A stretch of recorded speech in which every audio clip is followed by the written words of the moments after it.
This program is sponsored by DNS Group Bengaluru. Hard work is mantra for success. DNS Polyfab private limited के व्यापार की शुरुआत 2003 में श्री मुरली मनोहर सराफ के मार्गदर्शन में हुई थी।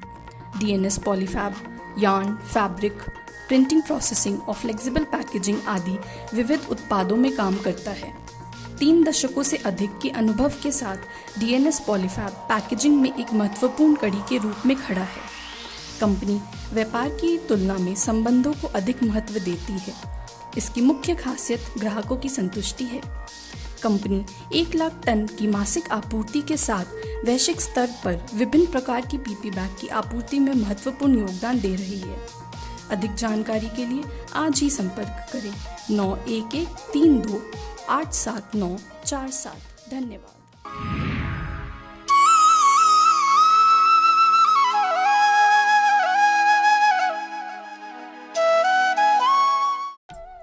नमस्कार। विश्व साहित्य के इतिहास में गीता प्रेस के सनातन साहित्य को अग्रणी माना जा सकता है। पिछले 98 सालों से अधिक समय में गीता प्रेस की पुस्तकें किसी न किसी तरह हमारे जीवन का न केवल अंग बनी हुई है, बल्कि हमारी संस्कृति और सभ्यता को संवारने और निखारने का महती कार्य कर रही है। मैं रश्मि मेनन इसी गीता प्रेस के सनातन साहित्य से हर हफ्ते आपको नई नई बातों और कुछ अनछुए पहलुओं को लेकर आपके समक्ष प्रस्तुत होती हूँ। और आज एक बार फिर जय श्री राम, जय श्री कृष्णा के साथ आपका गीता प्रेस के सनातन साहित्य से सत्य और शांति की खोज प्रोग्राम के साथ प्रस्तुत हूँ। इसी क्रम में सबसे पहले सबको एक बार फिर से मेरा प्रणाम करते हुए लेकर चलती हूँ गोरखपुर, जो कर्म भूमि है गीता प्रेस की और एक लंबे समय से करीब 99 साल के इतिहास को कुछ मिनटों में समेट गागर में सागर भरने के महत्व कार्य को आपके सामने प्रस्तुत करती हूँ। श्री गणेशाय नमः। गीता प्रेस के संस्थापक श्रद्धेय श्री जयदयाल जी गोयनका, जिनका जन्म ज्येष्ठ कृष्ण छठ विक्रम संवत 1942 को चुरू राजस्थान में हुआ था। गीता इनका प्रमुख विषय था। गीता पर ही ये प्रवचन करते थे। तो उस समय के टाइम में लगभग आज के 100 वर्ष 110 वर्ष पूर्व गीता की शुद्ध पुस्तक उपलब्ध ही नहीं थी। इन्होंने किसी प्रकार कोशिश करके गीता की शुद्ध पुस्तक उपलब्ध करी और उसके बाद अपने सत्संगियों में और लोगों में प्रचार के लिए लगभग 6000 प्रति कलकत्ते में छपवाई। लेकिन छप करके आई वो तुरंत जो है लोगों ने हाथ की हाथ ले भी ली, लेकिन उसमें बहुत अशुद्धियाँ रह गई। तब भगवत प्रेरणा से उनको विचार आया कि अपनी खुद की प्रेस होनी चाहिए। प्रश्न ये था कि प्रेस कहाँ पर खोला जाए। इस बात को उन्होंने भगवान की प्रेरणा मानकर कि गीता प्रेस की ही स्थापना की जाए, जिसमें हम शुद्ध गीता छाप सकें और भी आध्यात्मिक ग्रंथों को लोगों को दे सकें। ये विचार उनके मन में उदय हुआ। उस समय घनश्याम दास जी जालन तथा महावीर प्रसाद जी पोदार ने गोरखपुर में प्रेस खोलने का सुझाव इस प्रस्ताव के साथ दिया कि वो दोनों गोरखपुर में रहते ही हैं, प्रेस का काम दोनों मिलकर संभाल लेंगे। इस क्रम में गोरखपुर में गीता प्रेस बैठाने का निर्णय हो गया और 1923 अप्रैल महीने में गोरखपुर में इसकी स्थापना का कार्य एक छोटे से स्थान पर शुरू हुआ, जो कि आज समय बीतते बीतते इस रूप में आपके सामने है। उस समय जो मशीन उपलब्ध हम लोगों को हुई या गीता प्रेस को हुई, वो भी बोस्टन से आयात हुई थी। उसमें भी एक एक पन्ना करके प्रिंट होता था। और धीरे धीरे जैसे जैसे टेक्नोलॉजी बदलती गई, जैसे जैसे समय की मांग के अनुसार से जो चीज़ें उपलब्ध हुई, उनको गीता प्रेस ने हर समय अपनाया। और जो लेटेस्ट टेक्नोलॉजी आज हिंदुस्तान में उपलब्ध है या विदेशों से भी आयातित है, उन मशीनों के द्वारा आज हम कार्य कर रहे हैं और आध्यात्मिक जगत की मांग को पूरा कर रहे हैं। आज के दिन गीता प्रेस के पास समय अनुसार एवं ज़रूरत अनुसार छपाई मशीनें और जिल्दबंदी की मशीनें भगवान की कृपा से पूर्ण रूप से उपलब्ध है। गीता प्रेस अब तक लगभग 72 करोड़ पुस्तकें छाप चुकी है और 15 विभिन्न भाषाओं में छापती है। गीता प्रेस कि खुद की पूरे भारतवर्ष में 21 दुकानें हैं, 48 रेलवे स्टेशनों पर स्टॉल है और एक नेपाल में भी दुकान है। गीता प्रेस के अलग आयामों में गोविंद भवन कार्यालय कलकत्ता में, जहां पर गीता प्रेस की स्थापना हुई थी, स्वर्गाश्रम ऋषिकेश में 7 गीता भवन है। गीता प्रेस के संस्थापक श्रद्धेय श्री जयदयाल जी गोयंका, जो सेठ जी के नाम से लोकप्रिय थे, वही मुख्य थे। उनके साथ सहयोगी में श्रद्धेय श्री हनुमान प्रसाद जी पोद्दार, जिनको भाई जी के नाम से भी जानते थे, और परम श्रद्धेय श्री रामसूर दास जी महाराज, जिनको हम स्वामी जी के नाम से भी जानते हैं। इनका अनुव्रत सहयोग रहा और भी बहुत सारे भगवत प्रेमी जुड़े, जिनका हम नाम तक नहीं जानते, और उन्होंने जो सहयोग दिया वह अतुलनीय है और अवर्णनीय है। जैसा कि हम सभी जानते हैं कि गीता प्रेस भगवान की है और गीता प्रेस का काम भगवान का काम है, इसीलिए दिनों दिन पल्लवित और पुष्पित हो रहा है। गीता प्रेस अप्रैल 2023 में अपने 100 वर्ष पूरे करने जा रही है, तो ये गीता प्रेस का शताब्दी वर्ष को एक उत्सव के रूप में मनाने जा रहे हैं। इस उत्सव में आप सभी सनातनी भाइयों का सहयोग उपेक्षित है। नारायण नारायण नारायण नारायण।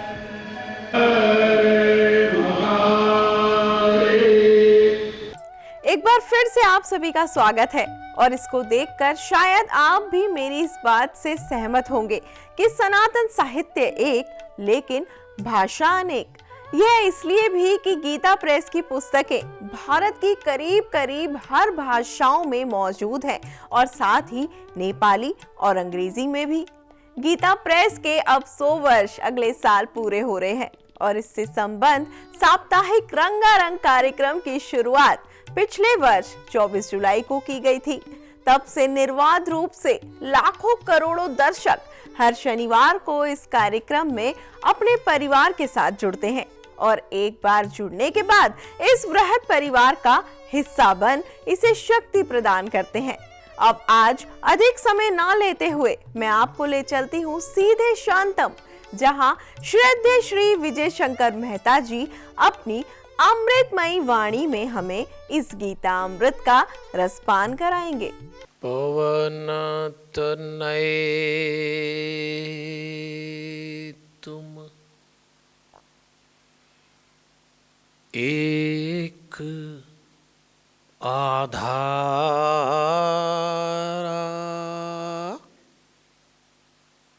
कथा कहूँ मैं मति अनुसारा।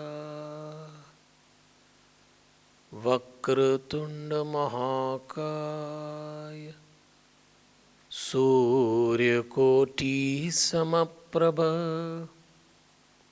निर्विघ्नं कुरु मे देव शुभकार्येषु शुभ सर्वदा। गुरुर्ब्रह्मा गुरुर्विष्णु गुरुर्देव महेश्वर गुरुर्साक्षात् परब्रह्म तस्मै श्री गुरवे नमः। नारायणं नमस्कृत्य नरं चैव नरोत्तमं देवीं सरस्वतीं व्यासं ततो जयमुदीरयेत्।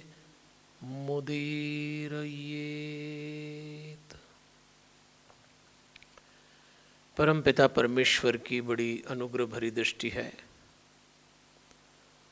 और भगवान की असीम अनुकंपा है कि आज हम सब लोग सनातन साहित्य के महाकुंभ की श्रृंखला में त्रेता युग के साहित्य से अपने को जोड़ रहे हैं, हरिओम द्वापर युग के साहित्य से अपने को जोड़ रहे हैं, और हमारा विषय रहेगा गीता और महाभारत। मैं जिस प्रांगण से आपसे बात कर रहा हूँ इसको संसार शांतम के नाम से जानता है। जिन्हें जीवन में शांति की खोज करना हो वो एक बार यहाँ ज़रूर आए। यहाँ हमने हनुमान जी की 8 फीट की एक ऐसी प्रतिमा स्थापित की है जिसमें मनुष्य के शरीर के 7 चक्र एक तांबे के दंड में अभिमंत्रित करके लगाए गए हैं। और यहाँ ध्यान करने के लिए गौध्यान केंद्र भी बनाया है। तो इस दिव्य प्रांगण में उपस्थित परमात्मा के प्रत्येक स्वरूप को नमन करते हुए देवलोकवासी स्वामी नारायण देव तीर्थ जी, स्वामी सत्यमित्रानंद गिरी जी, माँ प्रेमा पांडुरंग जी का पुण्य स्मरण करते हुए जूना पीठाधीश्वर आचार्य महामंडलेश्वर स्वामी अवधेशानंद गिरी जी को नमन करते हुए श्री रविशंकर महाराज रावतपुरा सरकार को वंदन और आप सबके भीतर बैठे हुए दिव्यात्मा को सादर प्रणाम करते हुए, देवियों सज्जनों, 100 साल पूरे हो जाएंगे गीता प्रेस नामक अनुष्ठान को।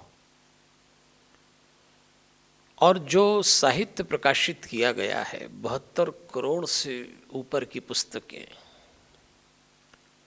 15 भाषाओं में, ये कोई आसान काम नहीं है। उस साहित्य को आज हमारे युवा अपने जीवन से जोड़ें, इसलिए ये अनुष्ठान है। तो चलिए, हमने इसको क्रम से बांट दिया। अथाह साहित्य है हमारी संस्कृति के पास, तो हमने 4 युग जो हमारे यहाँ बटे हुए हैं, हमने साहित्य को उसमें बांटा। सतयुग, तो उसमें वेद, उपनिषद, पुराण, और हम पुराणों की चर्चा में भागवत सुन रहे हैं। फिर त्रेता में हम रामचरितमानस के माध्यम से राम कथा सुन रहे हैं। फिर द्वापर में हम गीता की बात कर रहे हैं महाभारत से जोड़कर। और उसके बाद जब कलयुग आता है तो हम पंचदेव से अपने को जोड़ते हैं। और हमारी जो लाइफ होती है कलयुग के हिसाब से वो प्रोफेशनल लाइफ है। तो गणेश जी जल के देवता, दुर्गा जी अग्नि की, विष्णु जी आकाश, सूर्य देवता वायु और शिव जी पृथ्वी, ये पंच तत्व से हमारे भीतर के पंच तत्व टैली हो जाएं, फिर क्या कहने।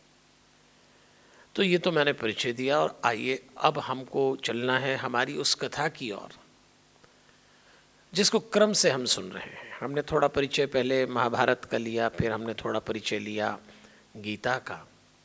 और आपको याद हो कि पिछली बार मैंने आपसे एक निवेदन किया था कि गीता कथाएं कम होती हैं, और गीता जैसा साहित्य यदि हम ठीक से समझ जाएं तो आप मान के चलिए कि हमारा काम हो गया। क्या नहीं है उसमें। और गीता प्रेस ने तो जो गीता का साहित्य घर घर पहुंचाया है, प्रणाम उस परंपरा को, आप भी जुड़िए उससे। तो मैं इतनी कथाएं करता हूं तो मुझे एक चिंता थी कि भाई गीता कथा नहीं होती, व्यवस्थित राम कथा होती है, भागवत की कथा होती है, गीता पे प्रवचन होते हैं, सेमिनार होते हैं, बहुत थॉट ओरिएंटेड इवेंट होते हैं गीता को लेकर, लेकिन एक बड़ा वर्ग नहीं जुड़ता। और ऐसा कहते हैं गीता से मास नहीं क्लास जुड़ता है। तो एक तो हमको मास को जोड़ना, और खासतौर पे यूथ को जोड़ना है। तो मैं सोचता रहा, और मैं तो हनुमान जी का छोटा सा भक्त हूं, तो मैंने हनुमान जी से पूछा कि महाराज कोई रास्ता तो निकले। उन्होंने निकाला, और मेरा एक विचार कौंधा आपसे शेयर करता हूं कि गीता के साथ रिजर्वेशन क्या हो जाता है। एक तो भाषा, और दूसरा उसमें दृश्य नहीं है, विजुअल नहीं है। रामकथा में विजुअल है, कंटिन्यूटी है स्टोरी की, भागवत में है। गीता में तो एक ही विजुअल है, बस वो आरंभ वाला। उसके बाद तो भगवान ने 700 श्लोक में सारी बात कह दी। उसकी व्याख्या विद्वान लोग खूब करते हैं। गीता के श्लोक की संख्या को लेकर विद्वानों में मतभेद हो जाता है। कोई कहता है 745, कोई कहता है 700।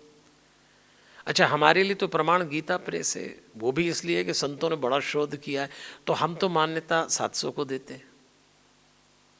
लेकिन हमें किसी बहस में नहीं पड़ना। हम तो ये चाहते हैं कि जो विचार कृष्ण जी ने अर्जुन को दिया है वो विचार जीवन से जुड़ा है, सीधा, तो हमारे काम का है। अब देखिए 18 अध्याय हैं गीता में, और महाभारत का युद्ध 18 दिन हुआ, और युद्ध में दृश्य है, तो वहां दृष्टांत है, यहां सिद्धांत है। तो जिस अध्याय में भगवान ने जिस सिद्धांत को प्रतिपादित किया, उस दिन के युद्ध में वही दृष्टांत बना। तो मैं जब गीता कथा करता हूं तो जोड़ के चलता हूं। हमारी कथाएं हुई भी हैं। दिसंबर महीने में पिछले दिनों, आपको याद हो तो, जयपुर में हमने गीता कथा करी थी, जिसमें गीता और महाभारत को जोड़ के श्री माहेश्वरी समाज द्वारा आयोजित थी वो, और बड़ी संख्या में सुनने आए लोग, और सफल आयोजन। तो मेरा आपसे अनुरोध है कि इस दृष्टि से गीता कथा को सुनिए और जीवन से जोड़िए। आइए अब हम चलते हैं। आपको स्मरण करा दूं कि पिछली बार जब हम गीता पे चर्चा कर रहे थे तो हमने पहला अध्याय और पहले दिन के युद्ध के दृश्य देखे थे, आपको याद होगा। अर्जुन ने जैसे ही धनुष के मध्य भाग में धड़ाम से अपना धनुष, रथ के मध्य भाग में अपना धनुष रखा और बैठा, हरिओम, और उसने भगवान से कहा कि मैं यह युद्ध नहीं लड़ूंगा। ये दुनिया का सबसे बड़ा नेगेटिव डायलॉग था। तो भगवान समझ गए ये भ्रम में है, और उसका भ्रम दूर करने के लिए भगवान ने फिर गीता का आरंभ किया। तो गीता का जो पहला अध्याय है उसमें तो दृश्य ही दृश्य है, उसमें सिद्धांत नहीं आए। संजय की रनिंग कमेंट्री आई है, और पहले दिन के युद्ध में आप देखना अर्जुन जो बात कर रहा है उसी से जुड़े हुए दृश्य, क्योंकि गीता उसी दिन तो हुई। दृश्य के भीतर क्या दृश्य ये जान लेना भी अकल है। जो आप सतह पे देखते हैं, जो आप बाहर से देख रहे हैं, जरूरी नहीं वो भीतर से घट रहा है। अगर आपको याद हो तो पहले दिन जब युद्ध होना आरंभ होने ही वाला था और युधिष्ठिर ने अपने शस्त्र रखे और युधिष्ठिर एकदम चले, तो भीम अर्जुन नकुल सहदेव को लगा कि भैया कहाँ जा रहे हैं, क्या है इनके मन में, क्यों जा रहे हैं भीष्म पितामह की ओर। कौरव सेना में भी खुसुर फुसुर होने लगी, और अर्जुन और भीम ने तो विचार किया कि कहीं ये आत्मसमर्पण तो नहीं कर रहे, ये कुछ भी कर सकते हैं। कौरव सेना तो चर्चा करने लगी कि युद्ध से पहले ही हार गया, और जब चल रहे थे युधिष्ठिर तो मुस्कुरा रहे थे भगवान श्री कृष्ण, क्योंकि दो ही लोग जानते थे कि युधिष्ठिर के मन में चल क्या रहा है। एक तो स्वयं युधिष्ठिर जानते थे, दूसरे भगवान कृष्ण। अर्जुन ने तो कृष्ण से कहा ये क्या कर रहे हैं भैया, तो कृष्ण ने कहा ठहरो अर्जुन, देखते हैं। और जैसे ही अपने घुटने टिकाए भीष्म पितामह के सामने, कौरव सेना ने कह दिया अरे क्या राजा है, युद्ध से पहले ही हार गया। परंतु उसी समय युधिष्ठिर ने हाथ जोड़कर कहा भीष्म जी से, आप हमें आज्ञा दीजिए कि हम युद्ध आरंभ करें। शास्त्रों में लिखा है कि बड़े बूढ़े गुरुजनों की आज्ञा लिए बिना, स्वीकृति लिए बिना कोई बड़ा काम नहीं करना चाहिए। मैं आपसे आज्ञा लेने आया हूं। अब देखिए, ये था दृश्य के भीतर का दृश्य। गीता की यही तो विशेषता है कि गीता विचार के भीतर का विचार, सिद्धांत के भीतर का सिद्धांत, जो आपको दिख रहा है उसके भीतर है क्या, ये दृष्टि देती है गीता। इसलिए युवा इस दृष्टि से, इसको लोग दूरदृष्टि भी कहते हैं, अंतर्दृष्टि भी कह लो आप। गीता आपके विजन को डेवलप करती, क्लियर करती है, मैच्योर करती है। और उस समय भीष्म ने कहा था कि देखो हम हो गए नपुंसक दुर्योधन का अन्न खा के, और यदि तू अनुमति नहीं लेता तो एक बार मेरे मन में भी आता, पर तूने अनुमति ली तो मैं अनुमति देता हूं। धृतराष्ट्र से भीष्म ने कहा कि तुम्हारी तरफ खड़े होकर युद्ध लड़ूं, ये छोड़ के तुम मुझसे कुछ भी मांग लो। भगवान कृष्ण तो सिखाते ही रहते थे, इस बूढ़े से ये मांगो कि ये मरेगा कैसे, ये बता दे। तब भीष्म ने कहा था, युधिष्ठिर ये भी मैं तुमको समय आने पर बता दूंगा। फिर पहुंचे द्रोण। द्रोण ने भी आशीर्वाद दिया और यही कहा कि अभी हम अधर्म के पक्ष में हैं क्योंकि हमने अधर्म का खाया है, लेकिन फिर भी मेरी कामना है, आशीर्वाद है, विजय तुम्हारी हो। एक बात हमको धृतराष्ट्र सिखा गई कि जीवन में जब कोई बड़ा करने जाएं, अपने गुरुजन, माता पिता, बड़े बूढ़ों का आशीर्वाद जरूर लीजिएगा। ये वही काम है जो अर्जुन के रथ की ध्वजा पे बैठे हुए हनुमान जी ने भी किया था। अपने जीवन का सबसे बड़ा और पहला अभियान कौन सा था? सुंदरकांड में लंका जाना। तो हनुमान जी ने क्या किया था? जाम्बवंत के बचन सुहाए, सुनी हनुमंत हृदय अति भाए। यह कही नाई सबन कहु माथा, चले हर्ष ही धरी रघुन। आपको याद होगा हनुमान जी भी इस दृश्य को देख रहे थे। हनुमान जी ने भी बड़े बूढ़ों को प्रणाम किया और अपने जीवन के सबसे बड़े अभियान पे निकले। ठीक वही काम युधिष्ठिर कर रहे हैं। क्या दिक्कत है यदि आपके बड़े बूढ़े हों घर में, जीवन में, समाज में, राष्ट्र में, उनको प्रणाम करके चलिए। उनके पास आपको देने के लिए आशीर्वाद है और वही आपकी सबसे बड़ी पूंजी, मैं तो कहता हूं सबसे बड़ा शस्त्र है। जीवन युद्ध में कई बार ऐसे शस्त्र हाथ में लेना पड़ते हैं जो दूसरों को नहीं दिखते, पर आप जानते हैं। वो है माँ बाप की दुआ, वो है बड़े बूढ़ों का आशीर्वाद। वही करके लौटा था। और यहीं से हम दूसरे अध्याय में प्रवेश करते हैं। देवियों सज्जनों, जब दूसरा अध्याय आरंभ होता है तो भगवान सुनते रहे, अर्जुन बोलता रहा पहले अध्याय में। और दूसरा अध्याय ज्ञान योग का है। और भगवान ने अर्जुन के प्रश्न पर प्रश्न पूछा और दूसरा अध्याय आरंभ हुआ। कुतः त्वा कश्मलम, कश्मलम कुतः, तुझे ये मोह किस कारण से हुआ? क्योंकि ये जो बात तू कह रहा है ये न तो श्रेष्ठ पुरुषों द्वारा आचरित है, न तुझे स्वर्ग ले जाएगा, न तुझे कीर्ति मिलने वाली है। अर्जुन, तेरे मन में ये सवाल कैसे आया? तू नपुंसकता को प्राप्त मत हो। भगवान समझा रहे हैं। क्लैब्यम मास्म गमः पार्थ न एतत्वयि उपपद्यते। इस पंक्ति का अर्थ ही है, ये ठीक नहीं लग रहा अर्जुन। अपने हृदय की तुच्छ दुर्बलता को त्याग और युद्ध के लिए खड़ा हो जा। त्यक्त्वा उत्तिष्ठ, भगवान कह रहे हैं और दूसरा अध्याय आरंभ हो रहा है। अब देखिए देवियों और सज्जनों, भगवान ने ये तो क्लियर कह दिया कि त्यक्त्वा उत्तिष्ठ, युद्ध के लिए खड़ा हो जा। तो भगवान की पहली प्रायोरिटी यही थी कि तुझे युद्ध के लिए खड़ा होना है। तू कोई ऐसा काम मत कर जो तुझे नहीं करना चाहिए। ये क्या कर रहा है तू?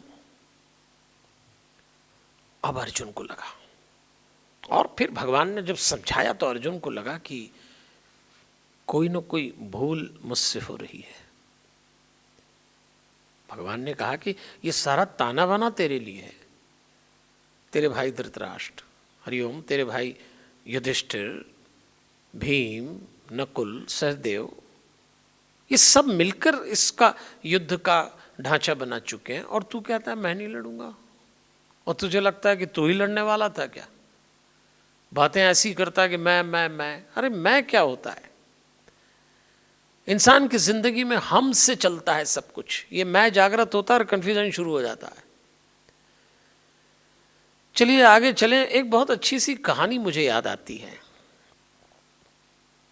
एक सेठ जी के 4 बेटे थे,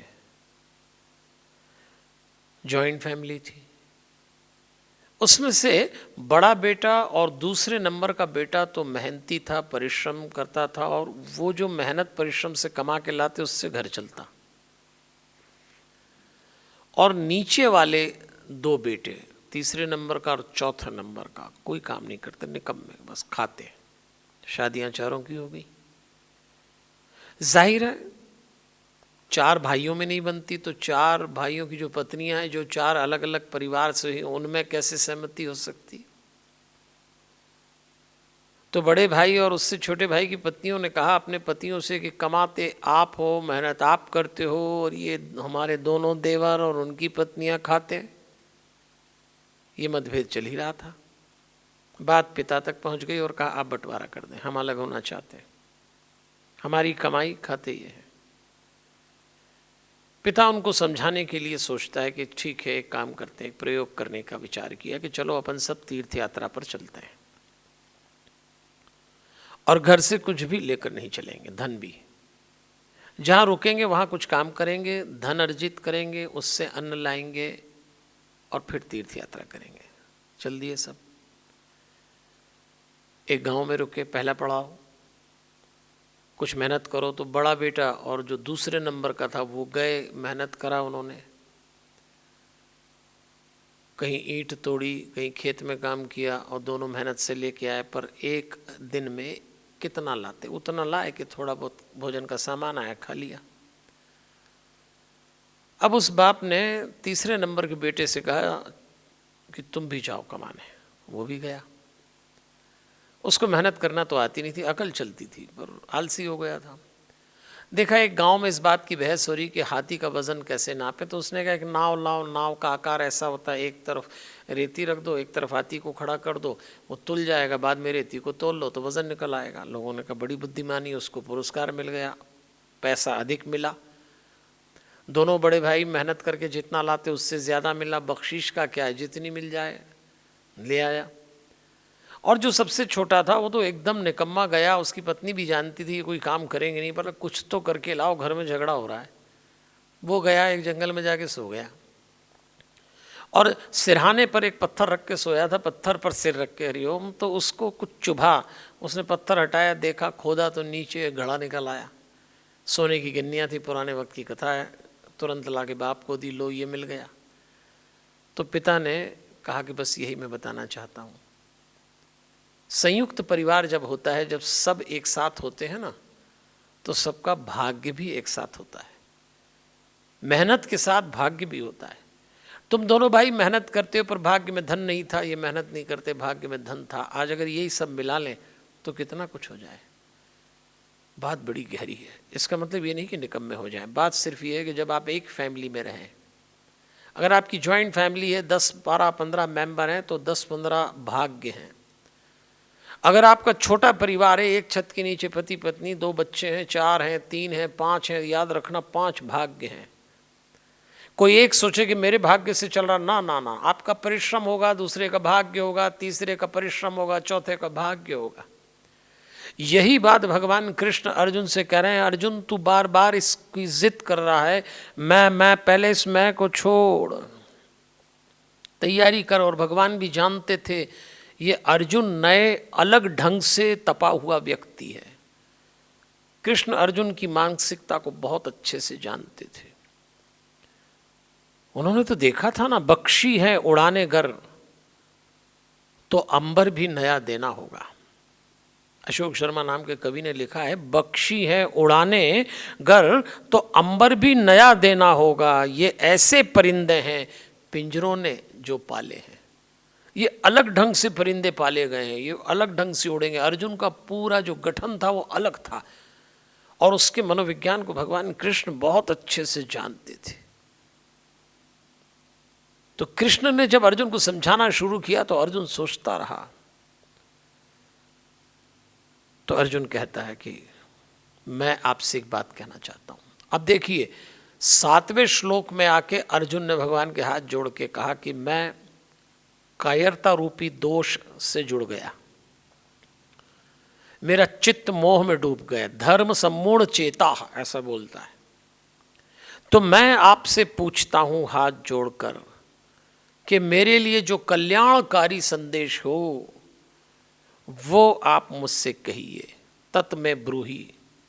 और क्यों कहिए? तो उसने हाथ जोड़ते कहा, ते अहम शाधिमाम त्याम प्रपन्न, मैं आपका शिष्य हूं, मैं आपकी शरण में हूं। अगला शब्द त्वाम प्रपन्न माम शाधी, शाधी यानी शिक्षा दीजिए। अब देखिए अर्जुन ने 3 बातें बोली भगवान से और यहां से गीता आरंभ होगी कायदे से। पहली चीज, मुझे भ्रम हो गया, मान लिया उसने, मुझे अब कॉन्फिडेंस और क्लैरिटी की जरूरत है, मान लिया उसने। फिर उसने शिष्यत्व स्वीकार किया है। ये देखने वाली बात है। अगर आपको किसी से कुछ प्राप्त करना हो, उसके प्रति गुरु भाव हो, तो पहले शिष्य भाव जगाना पड़ेगा। तो इसलिए उसने कहा मैं आपका शिष्य हूं, अहम ते शिष्य त्वाम प्रपन्नम माम शाधी। पहली बार शिष्य बन गया। फिर कहा मैं आपकी शरण में आ गया हूं। क्यों आया हूं आपकी शरण में? ताकि आप मुझे शिक्षा दीजिए। और वही शिक्षा गीता बन गई। एक अनुरोध करना चाहूंगा, जब भी गीता में उतरें शोध का भाव जरूर रखें, पर शिष्य का भाव उससे अधिक रखें। यदि आप शिष्य नहीं बन पाते हैं तो याद रखिएगा आप कुछ प्राप्त नहीं कर पाएंगे जीवन में। अब देखिए भगवान बोलना शुरू करते हैं ज्ञान योग पर, और भगवान धारा प्रवाह बोल रहे हैं, अर्जुन को समझा रहे हैं, और अचानक अर्जुन ने भगवान को रोका, उनकी बात काट दी अचानक। और 54वें श्लोक से लेकर 72 श्लोक तक एक कैरेक्टर निकल के आया गीता में जो अनूठा है। इस चरित्र का नाम है स्थित प्रज्ञ, अंग्रेजी में आप कह लें स्टेबल माइंड। अचानक अर्जुन ने भगवान को रोका और एक प्रश्न पूछा, स्थित प्रज्ञस्य का भाषा समाधिस्तस्य केशव स्थित अधि किम प्रभाषेत किम आसीत व्रजेत किम। चलिए थोड़ा सा इसका अर्थ समझते हैं। स्थित प्रज्ञस्य का भाषा, भाषा मतलब लक्षण। अर्जुन कहता है भगवान मैं ये जानना चाहता हूं कि स्थित प्रज्ञ के क्या लक्षण हैं जो समाधि में डूबा हुआ है, समाधि में स्थित है, ऐसे पुरुष के लक्षण बताइए। स्थित प्रज्ञ से का भाषा समाधिस्थ केशव स्थित देह किम प्रभाषित। वो कैसे बोलता है, कैसे बैठता है, किम आसीत व्रजेत किम, और कैसे चलता है। 3 बातें पूछी, कैसे बोलता है, कैसे बैठता है, कैसे चलता है। इन 3 बातों में हमारी लाइफ की फिलॉसफी आ गई। आप कैसे बोलते हैं, आप कैसे बैठते हैं और आप कैसे चलते हैं। आप कैसे बोलते हैं, ये ज्ञान योग। ज्ञान कैसे मुखर होता है, ज्ञान बताने के लिए वाणी की आवश्यकता होगी ही होगी। कैसे बैठता है, भक्ति योग। भगवान तो भैया बैठने पे मिलता है, दौड़ने पे नहीं मिलता। दौड़ने पे दुनिया मिलती है। किम आसीत, कैसे बैठता, और व्रजेत किम, चलता, यानी कर्म योग। एक स्थित प्रज्ञ में 3 बातें होती हैं, कर्म योग, भक्ति योग, ज्ञान योग, ज्ञान योग, भक्ति योग, कर्म योग। और गीता बटी भी 3 भाग में। आरंभ में कर्म योग, बीच में भक्ति योग, अंत में ज्ञान योग। आरंभ में प्रोफेशनल लाइफ, बीच में फैमिली लाइफ, अंत में प्रोफेशनल पर्सनल लाइफ। तो प्रोफेशनल लाइफ कर्मयोग से जुड़ी है। जब भक्ति योग की बात आएगी तो आपकी फैमिली लाइफ आ जाएगी, और जब ज्ञान योग की बात आएगी तो आपकी पर्सनल यानी निजी जीवन आएगा, जिसको कहते हैं ना आत्मा से जुड़ के जीवन। और ये सवाल पूछा उसने, और भगवान को उत्तर देना था। प्रजाहति यदा कामान सर्वान पार्थ मनोगतान आत्मनि एव आत्मना तुष्ट स्थित प्रज्ञ तदा उच्यते। तो पहली बात तो उन्होंने जो बोली उसमें जो काम की बात है कि आत्मनि एव आत्मना तुष्ट, जो अपनी आत्मा से आत्मा में संतुष्ट होता है वो स्थित प्रज्ञ है। क्या बात बोली गई है, जरा ध्यान से सुनिए और जीवन से जोड़िए। जो अपनी आत्मा से आत्मा में संतुष्ट होता, ये कला है। आपकी बुद्धि स्थिर तब होगी। स्थित प्रज्ञ शब्द लिखा है, बुद्धि परिष्कृत हो जाए, रिफाइंड हो जाए, प्रज्ञा बन जाती है। प्रज्ञा स्थिर होना चाहिए। कब होगी? जब आत्मा से आत्मा में संतुष्ट हो। अभी हम संतुष्ट दूसरे की देह से होते हैं। अभी हमारी देह संतुष्ट किससे होती है? दूसरे की देह से, भोजन से, भोग विलास से, नींद से, इन सब चीज़ों से। मन तो संतुष्ट होता ही नहीं, मांगता ही रहता है, एकदम मांगता है। हाँ, लेकिन आत्मा से आत्मा में संतुष्ट हो जाएं तो वो स्थित प्रज्ञा, और फिर भगवान लगातार बोलते चले जाते हैं। स्थित प्रज्ञा के लक्षण आप देखिएगा। 18 श्लोक में भगवान ने, एक में प्रश्न 18 में उत्तर दिए भगवान ने। ये गीता का बड़ा मैन कैरेक्टर है। अगर आप ये 18 श्लोक में स्थित प्रज्ञा के लक्षण समझ जाएं, जान जाएं और जीने लग जाएं, आप व्यक्ति कोई और हो जाएंगे। और कहते कहते भगवान ये भी समझा रहे हैं कि देखो कितनी स्टेप होती हैं। अर्जुन, आज तूने धनुष छोड़ा, आज तेरा पतन होता दिखा, तो तुझे मालूम होना चाहिए कि क्या स्टेप होती हैं। तो गीता के दूसरे अध्याय की हम चर्चा कर रहे हैं, तो 62वें श्लोक में भगवान ने एक बात सिखाई। ध्यायतो विषयान पुंसः संग तेषु उपजायते, संगात संजायते, कामः कामात् क्रोधः अभिजायते। ये गीता का 62वां श्लोक है। आइए जरा इस पर विचार करते हैं, कहना क्या चाहते हैं। भगवान कहते हैं, अर्जुन सुन, गड़बड़ कहाँ होती है। बहुत बढ़िया बात बता रहे हैं। हम लोगों को लगता है ना, कभी कभी हमने गड़बड़ कर दी, कोई आदमी गलत रास्ते पे चला गया और हमसे भी कोई गलत काम हो तो हमको लगता है ऐसा क्यों हो गया होगा। तो भगवान एक्सप्लेन कर रहे हैं कि अच्छों से गलत काम हो जाते हैं। क्यों हो जाते हैं? तो वो बोलते हैं स्टेप्स है। ध्यायतो विषयान पुंसः, ये पहली स्टेप है। विषयों का चिंतन करने से उसमें आसक्ति जाग जाती है। ध्यायतो विषयान पुंसः, विषयों का चिंतन, पहली स्टेप चालू हुई।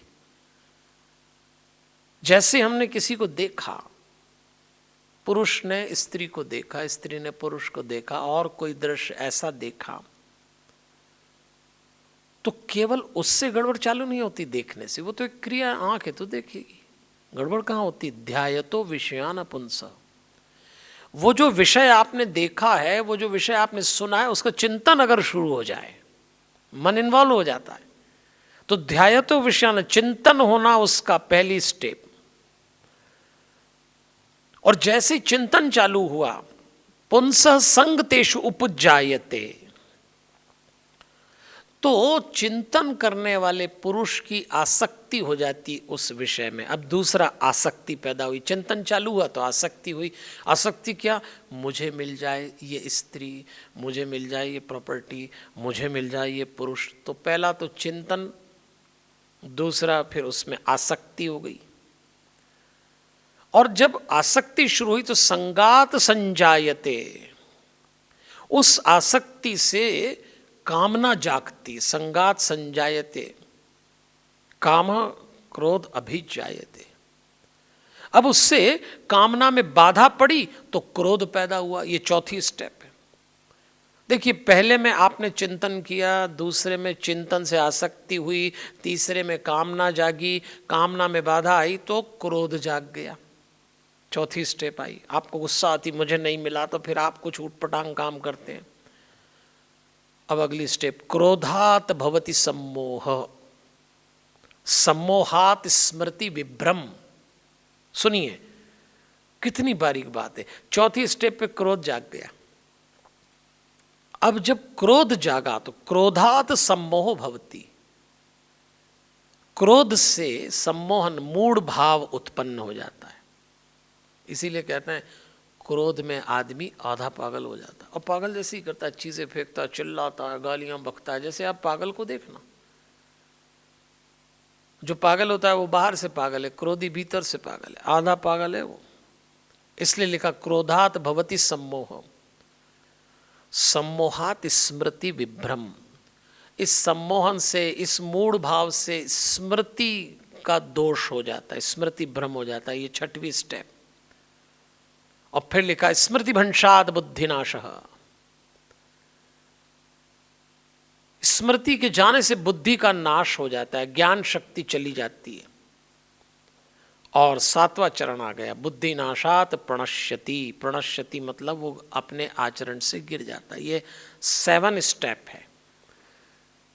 बात चूंकि गहरी है, पर सबसे जरूरी है कि हमारा पतन कहाँ से होता है। जब कभी आपकी जिंदगी में आप कोई गलत काम करें और आपको लगे कि ये हुआ कैसे, तो जो मैं आपसे कह रहा हूं कि सबसे पहले विषयों का चिंतन, वहीं रोक लगाइए, चिंतन पे ही।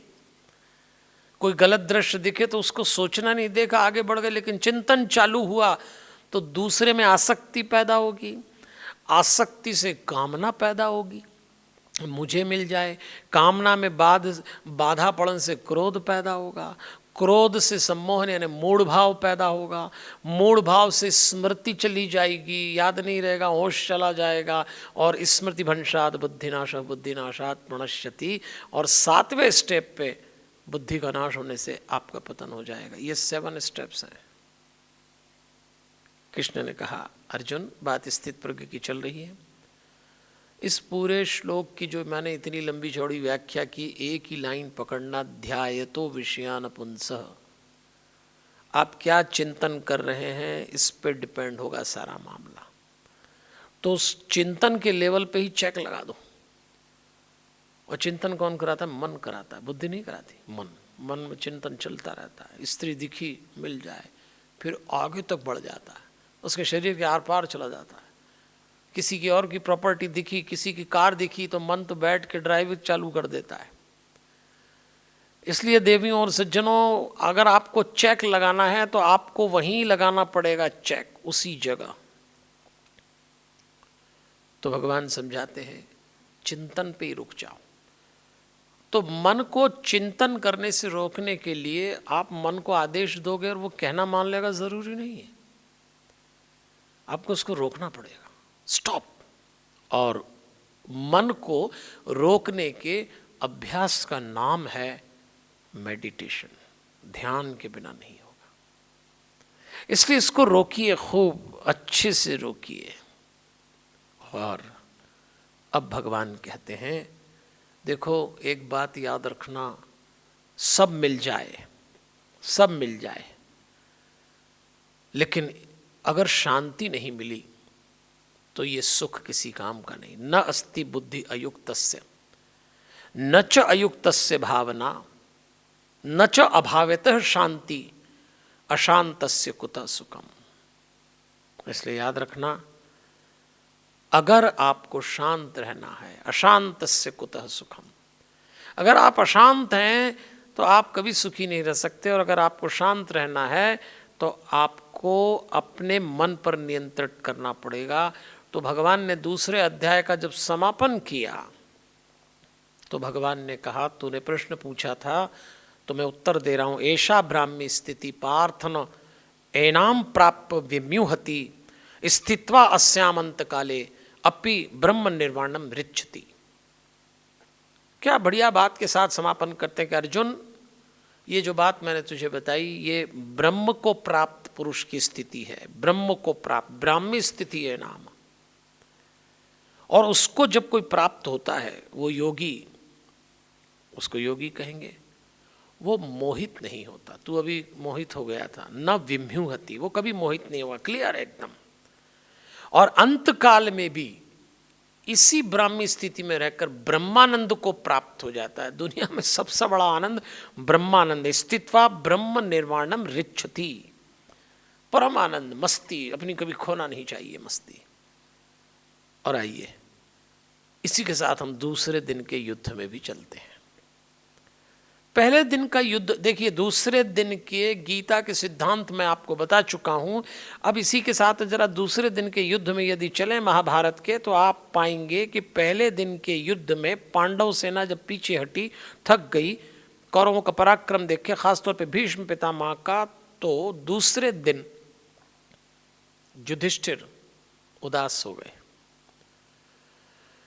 तब भगवान ने युधिष्ठिर को समझाया, तो वहाँ भगवान को गोविंद कहा गया है। गोविंद शब्द का अर्थ है जिसका, विंद यानी इंद्रियां, जिसका अपनी इंद्रियों पे नियंत्रण हो। गौ यानी इंद्रियां, विंद यानी उसको चराने वाला, उसका मालिक, उसका नियंत्रण करने वाला, गोविंद। तो अपनी हरिओम इंद्रियों को जो नियंत्रित कर सके वो गोविंद, और गोविंद ही फिर ये बात कह सकता है कि धैर्य रखिए। बस अब भीम और अर्जुन हमारे साथ हैं, धृष्टद्युम्न है हमारा सेनापति। और जब युद्ध आरंभ हुआ तो दुर्योधन भीष्म के पास जाके कहता है, महाराज ये आज जो युद्ध हो रहा है मुझे देखकर ऐसा लग रहा है कि आप हैं तो हमारे पक्ष में, पर लड़ पांडवों की ओर से रहे। ताना मारा उसने। भीष्म सुनते रहे और भीष्म ने कहा, दुर्योधन तुम्हारा दोष नहीं, तुम शुरू से ही ऐसे हो, तुमने कभी किसी पर विश्वास तो किया ही नहीं है। देखो मेरा युद्ध, इधर भीष्म खड़े हैं, उधर अर्जुन खड़ा है, दोनों में भारी युद्ध होता है। भीष्म प्रतिज्ञा पुरुष हैं, अर्जुन शरणागत पुरुष है। भीष्म को अपने आत्मबल का सहारा है, अर्जुन को परमात्मा का सहारा है। युद्ध चल रहा है, कभी अर्जुन सामने होता है, कभी सात्यकी सामने, कभी भीम सामने। पर उस दिन अर्जुन ने ऐसा पराक्रम दिखाया कि अर्जुन का पराक्रम देख के भीष्म ने द्रोण की ओर देखा, गुरु द्रोणाचार्य ने भीष्म की ओर देखा, और दोनों एक दूसरे को देख के मुस्कुराए, और दोनों ने मुस्कुराते हुए एक दूसरे से यही कहा, ये अर्जुन है, इससे ऐसी ही उम्मीद की जा सकती है। और दोनों ने प्रशंसा की। देखिए अभी हमने दूसरे अध्याय में स्थित प्रज्ञस्य का भाषा समाधिस्थ स केशव स्थित किम प्रभाषित किमासीत व्रजेत किमा, अब ये कैरेक्टर उतर के आ गया। वो जो सिद्धांत की बात भगवान ने बताई थी ना, वो दृष्टांत हो रहा है, एकदम स्थित प्रज्ञ। और जब स्थित प्रज्ञ की व्याख्या कृष्ण जी कर रहे थे तो कृष्ण जी की दृष्टि हनुमान जी पे थी, क्योंकि हनुमान जी एकदम स्थित प्रज्ञ का रोल मॉडल हैं। कृष्ण रोज प्रतिदिन युद्ध के पहले तय कर लेते थे कि कौन किससे लड़ेगा। वो बुराई को एक साथ एकत्रित करके किसी को मरवा देते हैं। तो बातचीत करने लगे कौरव, बातचीत करते हैं भीष्म, और ये लोग कहते हैं कि सच बात है, अर्जुन इस समय कृष्ण के कहने पे वही कर रहा है जो एक योद्धा को करना चाहिए। गुरु आशीर्वाद दे रहे हैं, पितामह आशीर्वाद दे रहे हैं कि कमाल कर रहा है अर्जुन, कमाल कर रहा है। एषः पांडु सुतो वीर कृष्णेन सहितो बली। अब दो बातें, एक तो भगवान का साथ है और दूसरा कमाल करने का मादा है। और अर्जुन भगवान के कहने पे कभी इसको इससे लड़ना, अब भगवान कभी रथ वहां ले जाते, कभी यहां ले जाते। इधर चिड़चिड़ कर रहा है दुर्योधन अपने ही भीष्म पितामह पर। भगवान और दुर्योधन की व्यूह रचना, कूटनीति में यही तो अंतर है। भगवान कहते हैं, मनाओ जश्न मंजिल पर पहुंच जाने का तुम मगर, मनाओ जश्न मंजिल पे पहुंच जाने का तुम मगर, खबर उनकी भी लो यारों जो हिम्मत हार बैठे हैं। उन लोगों को मत भूल जाना, आपसे अधिक योग्य होंगे, पर उस समय हिम्मत हार गए। ये हार गया था, पर कृष्ण साथ थे तो हिम्मत हारे हुए अर्जुन को फिर खड़ा कर दिया। लेकिन जरूरी नहीं कि सबके पास कृष्ण हो। तो उन लोगों को जो कभी हिम्मत हार गए पर योग्य हो, अपने साथ रखना चाहिए। ढंग आना चाहिए। भगवान को ढंग आता था किससे किसको भिड़ाना, किससे किसको हटाना। तो आज हमने दूसरे दिन का युद्ध देखा, दूसरे अध्याय के सिद्धांत देखे और सीखिए कृष्ण से काम कैसे किया जाता। मुझे एक विनोदी घटना याद आती है। बम्बई के एक छोटे से रूम में एक फैमिली रहती थी, 2 बच्चे और पति पत्नी, बेटा बेटी पति पत्नी। बम्बई में छोटी छोटी खोली थी उनकी, जिसको खोली कहते हैं, ज़रा सा कमरा। और गांव से उस घर के व्यक्ति का एक मित्र आया। मित्र को अंदर बैठाया। मित्र ने देखा छोटा सा कमरा है, पलंग भी बड़ी मुश्किल से लगता है। पलंग खड़ा हुआ, कहीं खाना बन रहा, और 4 लोग। तो जिसका घर था उस बम्बैया मित्र ने कहा कि आज रात यहीं रुक जाओ। गांव वाले ने कहा, अरे कहाँ रुक जाओ, मुझे तो आश्चर्य होता है कि तुम 4-20 में कैसे सोते, 5वां मैं कैसे सोऊंगा। बोले चिंता मत करो, तुम्हें खाट पे सुलाएंगे। अरे उसने कहा कमाल है, खाट पे कैसे सुलाओगे, ये खाट एक और तुम वैसे ही पहले 4। तो तुम पति पत्नी खाट पे सोते हो, बच्चे सोते, करते क्या हो, कुछ समझ नहीं आता। उसने कहा तुम चिंता मत करो, देखो अभी रात हुई तो इसको बड़ा आश्चर्य हुआ कि सोएंगे कैसे। उन्होंने पलंग लेटाया और अपने बेटे बेटी से कहा तुम दोनों सो जाओ। दोनों बच्चे सो गए पलंग पे, अभी देखता रहा। और जब उनको नींद आ गई तो कंबल लपेट के उनको खड़ा कर दिया और बोला दूध में ऐसी थोड़ी सी मेवा मिश्री डाल देते हैं कि बढ़िया नींद आ जाती। अब देखो ये सो गए। और उन दोनों को उठा के कंबल से लपेट के दीवार पे टिका दिया, पलंग खाली हो गया। उस आदमी ने कहा ये तो बड़ा कमाल का है, अब क्या बोले, अब तुम सो जाओ। उसने कहा मैं सो जाऊं? फिर तुम दोनों बोले हमारी चिंता मत करो, तुम सो जाओ, पलंग खाली हो गया ना, बच्चे खड़े हैं कंबल लपेट के सो रहे हैं, खड़े खड़े, तुम भी सो जाओ, चिंता मत करो। वो सो गया। और सुबह जब उसकी नींद खुली तो देखा पति पत्नी पलंग पे और वो भी एक कंबल में लपेटे हुए दीवार से टिका हुआ। इसको कहते हैं टेक्निक, इसको कहते हैं तरीका। और हमारे भगवान कृष्ण को ऐसे तरीके बहुत आते थे। उनके तरीके से ही तो ये युद्ध पांडवों के पक्ष में आया। आइए आज के सिद्धांत, आज के दृष्टांत से सीखिए, भगवान अपने साथ होना चाहिए। और जो भगवान कह रहे हैं उसको ध्यान से सुनिए। इस अभियान से जुड़े रहिए। ये अभियान पूरी मानवता को एक विचार, एक जीवन के प्रति दृष्टिकोण देने का अभियान है, जो गीता प्रेस का अभियान है। अभी आज्ञा दीजिए, फिर मिलते हैं अगले शनिवार। इस बार बात करेंगे कलयुग, प्रोफेशनल लाइफ और गणेश जी की चर्चा करेंगे पंचदेव में। आज्ञा दीजिए मुझको। खुश रहिए, खुश रखिए। भगवान से प्रार्थना है मेरे जीवन में जो जो भी सुख आए वो सब आपके जीवन में आए, और मेरे जीवन में जो जो भी दुख आए वो एक भी आपके जीवन में ना आए। हमारे हनुमान। जय श्री कृष्ण। पिछले साल से अब तक हर शनिवार को इसी समय इसी ज्ञानवर्धक प्रोग्राम के प्रसारण के साथ हम सब जुड़ते हैं और इस ज्ञान के महासागर में सनातन साहित्य से सत्य और शांति की खोज से निकले अनमोल मोतियों की माला पिरोते हैं और ना केवल ग्रहण करते हैं बल्कि उसमें दिन प्रतिदिन मोतियों को बढ़ाते जाते हैं। सनातन साहित्य से सत्य शांति की खोज के सफर में हमसे जुड़े लोग अपने उद्गार भेजकर अपना मत, अपने विचार हमसे साझा करते हैं। इसमें कुछ विचार आपके सामने प्रस्तुत हैं। मैं रजनीश कुमार ताजपुर बिहार से तृतीय विजेता के रूप में मुझे गीता प्रेस गोरखपुर की तरफ से साहित्य का सेट मिला था। मैंने इसको पढ़ा, इससे लाभान्वित हुआ। मेरे बच्चे भी इस पुस्तक को पढ़े, परिवार के अन्य जन भी इससे पढ़ के लाभान्वित हो रहे हैं। इसके लिए मैं गीता प्रेस का दिल से आभारी हूँ। धन्यवाद। गीता प्रेस के ज्ञानरथ ऐप में बहुत ही निष्पक्ष एवं वैज्ञानिक तरीके से लाखों सही उत्तर देने वालों में प्रथम 3 विजेता चुने जाएंगे और इन्हें दिए जाएंगे अनमोल उपहार। विश्वास रखिए, यह उपहार आपका ज्ञानवर्धन करेंगे और आप व आपके परिवार को प्रेरित करेगा सत्य, धर्म और संस्कारों की राह पर चलने को। पिछले सप्ताह का प्रश्न था, श्री राम जी के कितने भाई थे? 6, 3, 2 या 4? ज्ञानरथ ऐप में तुरंत ही इसके उत्तर देने वालों की झड़ी लग गई, परंतु सही उत्तर यहीं पर आपको बताते चलें। सही उत्तर है, सही जवाब है 3 भाई।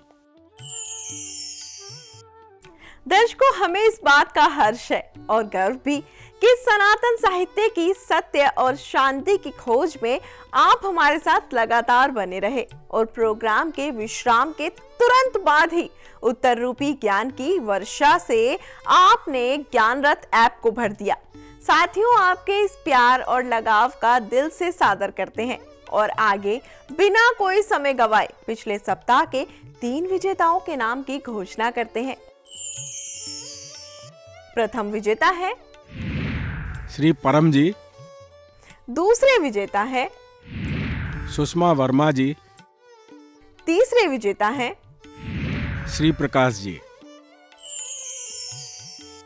हमारे क्विज के इन 3 विजेताओं को हमारी तरफ से ढेर सारी शुभकामनाएं। इस उम्मीद के साथ कि आप अपने आसपास के लोग, मित्र, बंधु बांधव, सगे संबंधी सभी को इस ज्ञानवर्धक कार्यक्रम के साथ ना केवल जोड़ेंगे बल्कि प्रेरित करेंगे कि वह एक बार गीता प्रेस की वेबसाइट www.geetapress.org या ज्ञानरथ ऐप को डाउनलोड करेंगे। tinyurl.com/gyanrath। यहाँ यह भी बताते चले कि आप हमारी वेबसाइट के जरिए घर बैठे अपनी रुचि अनुसार पुस्तकों का चयन कर सकते हैं और इन्हें ऑर्डर कर मंगवा भी सकते हैं। एक बार फिर इस क्विज के विजेताओं को शुभकामनाएं देते हुए आपके इंतजार की घड़ियों को समाप्त करते हैं और बताते हैं कि इन तीनों विजेताओं को पुरस्कार स्वरूप क्या मिलेगा। प्रथम विजेता को 51 पुस्तकों का सेट, दूसरे विजेता को 31 पुस्तकों का सेट, तीसरे विजेता को 11 पुस्तकों का सेट। समय का चक्र किसके रोके रुका है और यह सर्वविदित है कि जो समय आपकी रुचि के साथ बीते वह क्षण कब समाप्त हो गए यह पता भी नहीं चलता और आज इसका उदाहरण आप देख चुके हैं। अब आपके समक्ष प्रस्तुत है इस सप्ताह का प्रश्न। इस सप्ताह का प्रश्न, सीता स्वयंवर में राम जी ने किसका धनुष तोड़ा? शिव जी, ब्रह्मा जी, इंद्र जी या विष्णु जी? इस क्विज के उत्तर देने की अंतिम तारीख है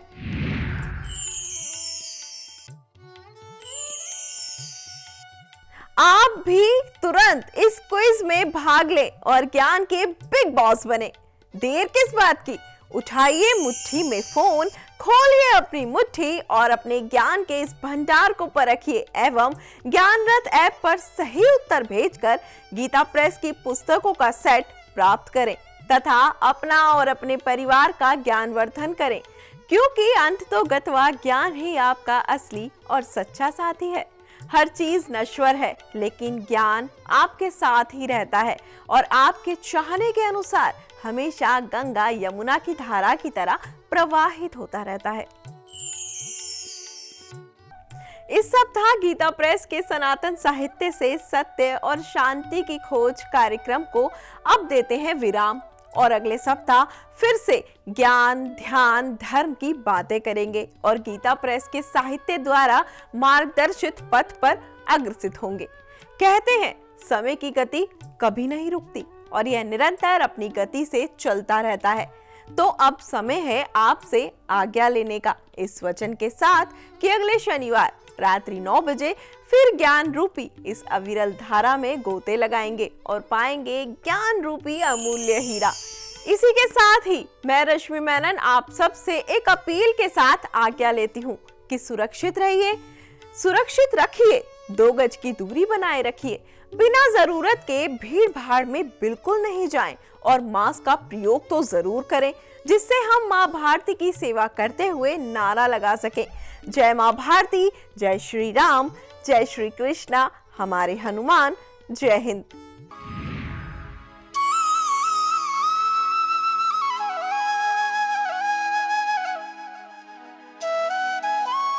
This program was sponsored by DNS Group Bangalore. Hard work is mantra for success.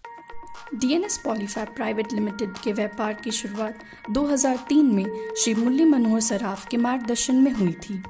DNS Polyfab yarn, fabric, printing, processing और फ्लेक्सिबल पैकेजिंग आदि विविध उत्पादों में काम करता है। 3 दशकों से अधिक के अनुभव के साथ DNS पॉलीफैब पैकेजिंग में एक महत्वपूर्ण कड़ी के रूप में खड़ा है। कंपनी व्यापार की तुलना में संबंधों को अधिक महत्व देती है। इसकी मुख्य खासियत ग्राहकों की संतुष्टि है। कंपनी 1 लाख टन की मासिक आपूर्ति के साथ वैश्विक स्तर पर विभिन्न प्रकार की पीपी बैग की आपूर्ति में महत्वपूर्ण योगदान दे रही है। अधिक जानकारी के लिए आज ही संपर्क करें 9132 87947। धन्यवाद।